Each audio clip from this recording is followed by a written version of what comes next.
لله رب العالمين والعاقبة للمتقين صلاة وسلاما على رسوله الكريم أما بعد فأعوذ بالله من الشيطان الرجيم بسم الله الرحمن الرحيم انما اموالکم و اولادکم فتنہ صدق اللہ مولانا العظیم وصدق رسولہ النبی الکریم ونحن علی ذلک من الشاہدین والشاکرین۔ السلام علیکم ورحمۃ اللہ وبرکاتہ۔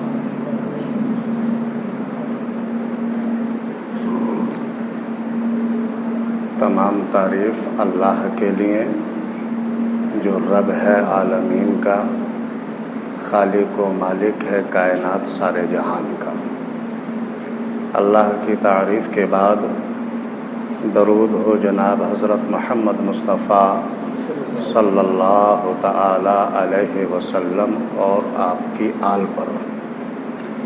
جیسا کہ آپ کا مرتبہ ہے، عظمت و شان ہے کہ آپ اللہ کے پیارے محبوب ہیں، نبیوں کے نبی ہیں اور رسولوں کے بھی رسول ہیں، شاہوں کے تاجداروں کے بھی تاجدار ہیں، کشتی ملت کے کھیونہار، سب سے انوکھے اور سب سے نرالے ہیں، حضرت عبداللہ کی آنکھوں کے تارے اور عام نبی کے راج دلارے ہیں، جن کا نام گرامی جناب محمد الرسول اللہ صلی اللہ تعالی علیہ وسلم، جو 14ویں کے چاند سے بھی زیادہ روشن اور اللہ کے بعد سب سے افضل و اعلیٰ ہیں۔ آپ کی مقدس بارگاہ میں بادب درود و سلام کا ہدیہ پیش کریں اور محبت سے پڑھیں، اللہم صلی علی سیدنا و شفیعنا و نبینا و حبیبنا و مولانا محمد مبارک وسلم، صلاۃ و سلام علیک یا رسول اللہ، الصلاۃ والسلام علیک یا حبیب اللہ، الصلاۃ والسلام علیک یا نبی اللہ۔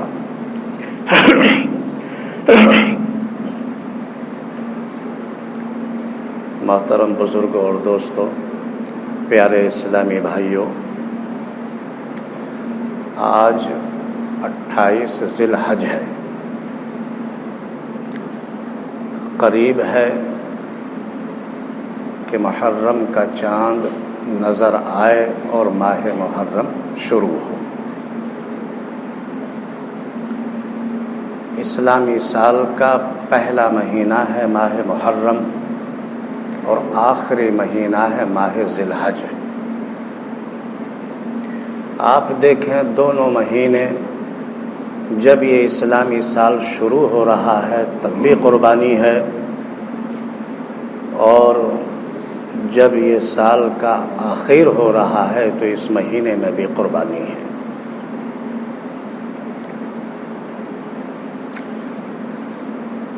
عزیزان ملت، اگر حق کو حق نہ کہا جائے، سچ کو سچ نہ کہا جائے تو یہ بہت بڑا جرم ہے،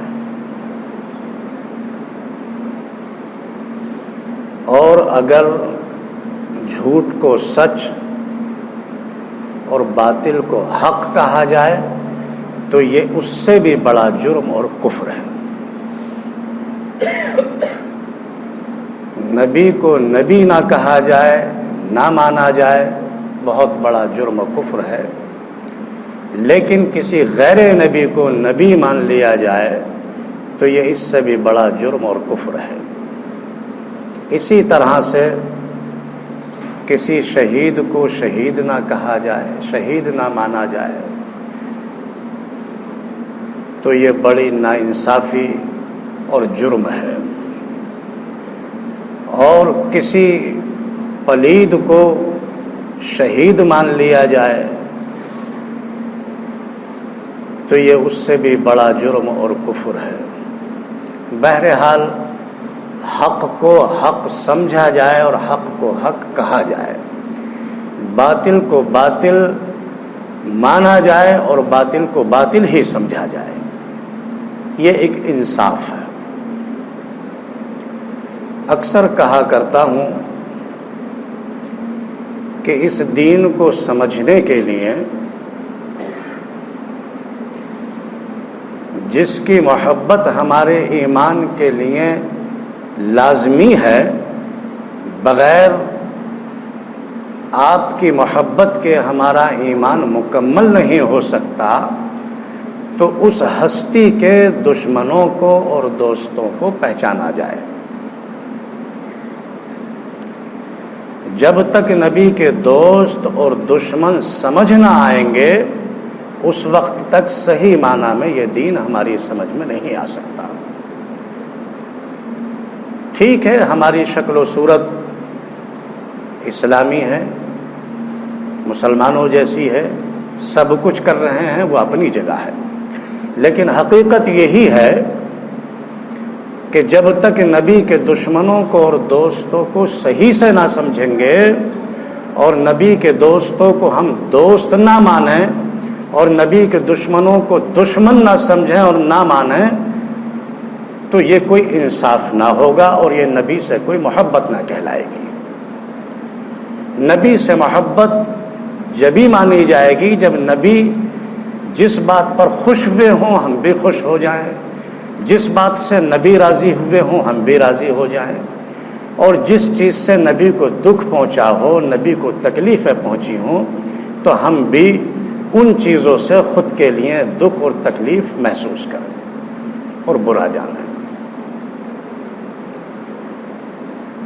محترم بزرگوں اور دوستوں، پیارے اسلامی بھائیوں،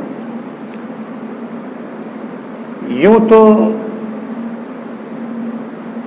حضور اکرم صلی اللہ تعالی علیہ وسلم نے اپنے محبوبوں کے لیے بہت کچھ ارشاد فرمایا ہے، اور جگہ جگہ اکثر کتابوں میں حضور کے یہ ارشادات موجود ہیں، لیکن ہم بات کریں گے ان کتابوں کی جو صحاح ستہ ہے۔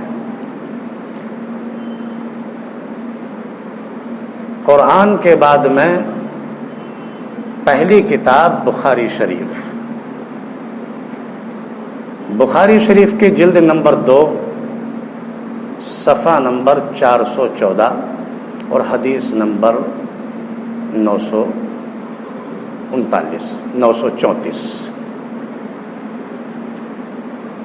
حضرت ابو بکر صدیق رضی اللہ تعالیٰ عنہ جو بڑے جلیل القدر صحابی ہیں، اول درجے کے صحابی ہیں، آپ کہتے ہیں کہ میں نے اپنے آقا کو محبوب خدا تاجدار مدینہ حضور رحمت للعالمین صلی اللہ تعالی علیہ وسلم کو منبر پر دیکھا، تو اس حالت میں دیکھا کہ آپ منبر پر جلوہ افروز ہیں، لوگوں سے خطاب کر رہے ہیں، اور آپ کے پہلو میں آپ کے نواسے حسن بھی موجود ہیں۔ تو آپ کبھی اپنے نواسے حسن کو دیکھتے ہیں اور کبھی لوگوں کی طرف دیکھتے ہیں اور مخاطب ہوتے ہیں۔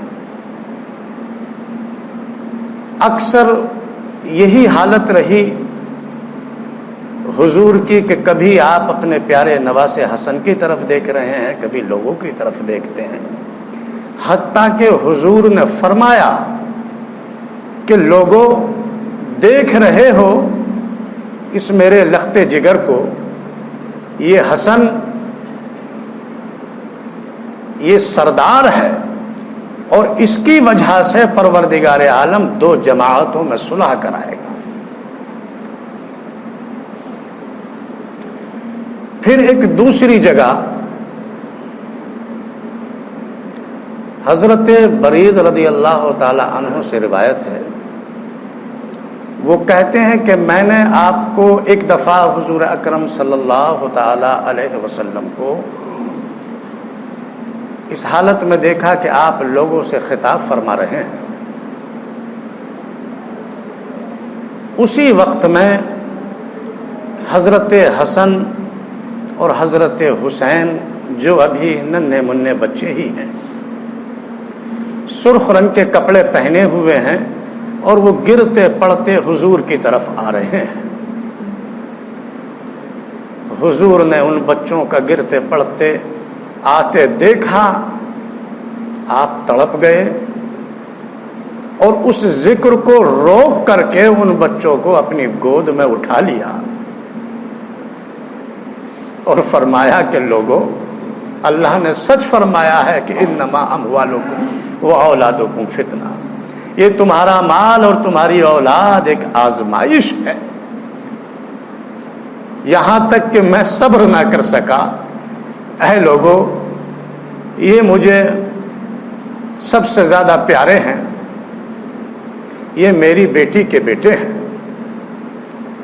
اور یہ دونوں جنت کے پھول ہیں. اندازہ لگائیے کہ حضور فرماتے ہیں کہ انما اموالکم و اولادکم فتنہ، یہ مال اور اولاد آزمائش ہے، اور آپ فرماتے ہیں کہ میں اس قدر محبت رکھتا ہوں ان سے کہ دیکھیے صبر نہ کر سکا، یہاں تک کہ ذکر روک کر کے میں نے ان بچوں کو اپنی گود میں اٹھا لیا. تو نبی کی محبت کا اندازہ فرمائیں. خدا اپنے محبوب کی رضا میں راضی ہے. نبی کی پسند اللہ کی پسند ہے، نبی کی رضا خدا کی رضا ہے، اور نبی کی محبت ہم پر لازمی کی گئی ہے کہ ہم نبی سے محبت کریں اس طرح کہ اپنے جان مال اولاد یہ دنیا سارے جہان سے زیادہ اللہ کے محبوب اس سے محبت کریں. تو یہی محبت خدا کی محبت ہے، اور نبی کی رضا میں اگر ہم راضی ہیں تو خدا ہم سے راضی ہے. تو اے لوگوں، اس لیے ضروری ہے کہ ہم ان باتوں کو دیکھیں کہ نبی کن باتوں پر راضی ہیں اور نبی کن سے خوش ہیں، نبی کے کون دوست ہیں، اور نبی نے کن باتوں کو ناپسند فرمایا ہے، نبی کن سے ناراض ہوئے ہیں. نبی کے دوستوں کو اور دشمنوں کو پہچاننے کی بہت ضرورت ہے. جب تک ان کو نہ سمجھیں گے حقیقی معنی میں ہمیں نبی کی منشا سمجھ میں نہ آئے گی، تو اس وقت تک ہم اپنے رب کو راضی نہیں کر سکتے. اب آپ یہ دیکھیں کہ جن نواسوں کی محبت نبی کی محبت ہے، اور ہم سب کی محبت ہونی چاہیے، کیونکہ نبی نے فرمایا کہ اے اللہ، میں محبت کرتا ہوں ان دونوں سے، تو بھی محبت فرما ان لوگوں سے جو ان سے محبت کریں. آپ دیکھیں، وقت آیا 60 ہجری کا وقت آیا،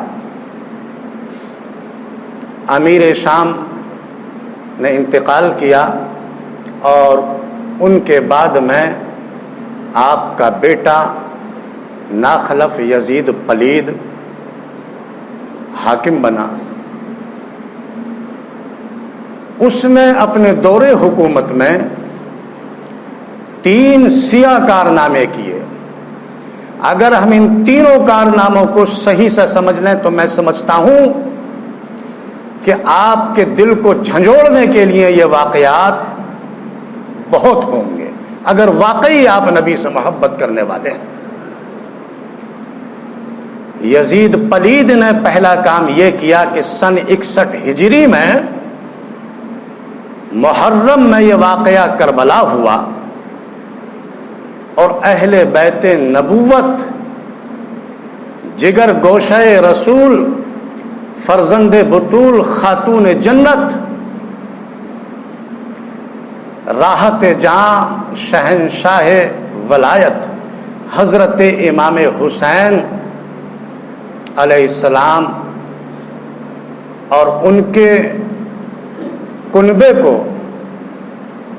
ان کے جانثاروں کو بھوک و پیاس کی حالت میں عالم غربت و بے کسی میں عورتوں اور بچوں کے سامنے شہید کر ڈالا. اور یہی نہیں بلکہ ان پاک دامن عورتوں کے سروں سے چادریں چھین لی گئیں. ان رسول زادیوں کو بغیر کجاوے کے اونٹوں کی پشت پر بٹھا کر کے گلی کوچوں میں پھرایا گیا اور رسول اللہ کے گھر کی توہین کی گئی. حضرت امام اور آپ کے جانثاروں اور آپ کے کنبے کی مقدس لاشوں پر گھوڑے دوڑا دیے گئے. جب اس ظلم کی خبر لوگوں تک پہنچی، چونکہ وہ زمانہ آج کا زمانہ نہیں تھا جو لمحوں میں دنیا میں خبر پھیل جاتی ہے، بہت وقت لگتا تھا خبر کو پہنچنے میں جگہ جگہ. جب یہ مدینے میں خبر پہنچی تو مدینہ میں کوہرام مچ گیا. لوگ تڑپ گئے کہ نواسہ رسول کو اور آپ کے کنبے کو شہید کر ڈالا ہے. یزید پلید کے مخالف ہو گئے. تو یزید نے دوسرا کام یہ کیا کہ مدینے پر اپنی فوجوں کو بھیجا اور اس نے کہا کہ جیسا میں چاہتا ہوں امت رسول کو ویسا ہی کرنا پڑے گا. اور ان فوجوں کو یہ حکم دیا کہ تمہارے لیے 3 دن کے لیے یہ مدینہ حلال ہے، تمہیں پورا اختیار ہے کہ جیسا چاہو ویسا کرو. ان یزیدی فوجیوں نے مدینے میں کوہرام مچا دیا. 700 صحابہ اور ان کی اولاد کو بڑی بے رحمی سے قتل کیا گیا اور اہل مدینہ کے رہنے والوں کو قتل کیا گیا. تقریباً 10,000 لوگوں کو بڑی بے دردی کے ساتھ قتل کیا گیا. مسجد نبی میں گھوڑوں خچروں کو باندھا گیا. 3 دن تک مسجد نبی یوں ہی بند رہی. ایک صحابی رسول کہتے ہیں کہ وہ وقت یہ تھا کہ مدینے کے ہر گلی کوچوں میں ہر گھر پر یزید کی فوجیں ہتھیاروں کے ساتھ تیار تھیں. لوگ چھپ گئے تھے. میں بھی روضہ رسول کے پاس چھپ گیا تھا. میں نے دیکھا کسی طرف کوئی نظر نہیں آتا تھا، لیکن اس 3 دن کے وقت میں جب بھی وقت نماز ہوا کرتا تھا میں روضہ رسول سے اذان کی آواز برابر سنتا رہا. محترم بزرگوں اور دوستو، مدینے کا یہ حال کرا یزید کی فوجیوں نے کہ مدینے کی ان پاک دامن عورتوں کی عزتیں اور عصمتیں لوٹی اور 3 دن تک وہ کوہرام مچا دیا. اور وہ اپنے لیے وہ فوجیں اس بات کو جائز سمجھتی رہیں کہ یزید نے ہمارے لیے مدینہ حلال کر دیا ہے. یہی واقعہ حرہ کہلاتا ہے. پہلا کام سن 61 ہجری میں کربلا کا واقعہ پیش آیا اور 63 ہجری میں یہ مدینے کو تہ و تیغ کر ڈالا، جس کو واقعہ حرہ کہا جاتا ہے. اور پھر تیسرا واقعہ یہ ہوا کہ جب مکے کے لوگ اس خبر کو سن کر تڑپ گئے اور یزید کے خلاف آوازیں اٹھانے لگے تو ان فوجوں کو پھر مکے کی طرف روانہ کیا اور حکم دیا کہ تمہارے لیے پوری اجازت ہے، جس طرح سے چاہو مکے کو تباہ اور برباد کر ڈالو. یزیدی فوجیوں نے منجیقوں کے ذریعے خانہ کعبہ کی ایسی بے حرمتی کی کہ خانہ کعبہ کی دیواریں بھی بوسیدہ ہو گئیں، منہدم کے قریب ہو گئیں اور خانہ کعبہ کے غلاف میں آگ لگا دی گئی. نہ جانے کتنوں لوگوں کو وہاں مظلوموں کو قتل کیا گیا اور مکے کے حاکم حضرت عبداللہ بن زبیر کا سر کاٹ کر ان کی لاش کو حرم شریف میں لٹکا دیا گیا. یہ تیسرا کام تھا. یہ واقعے یہ تینوں کام یزیدی حکومت کے وہ ہیں کہ اس سے ہماری سمجھ میں پوری طرح سے یہ بات آ سکتی ہے کہ یہ تمام کام یزید پلید کے اسلام کے موافق تھے یا اسلام کے خلاف تھے. ہم ان کو اچھی طرح سے سمجھ سکتے ہیں کہ آل رسول کو تیگ کر ڈالنا اور مدینے میں اس طرح سے کوہرام مچانا اور حرمت والے اس گھر کو خانہ کعبہ کو تیگ کر ڈالنا یہ یزید پلید کے کارنامے تھے. اللہ تبارک و تعالی ہمیں یہ سمجھ دے کہ ہم نبی کے دشمنوں کو پہچانیں اور نبی کے دوستوں کو پہچانیں. وآخر دعوانا الحمدللہ رب العالمین.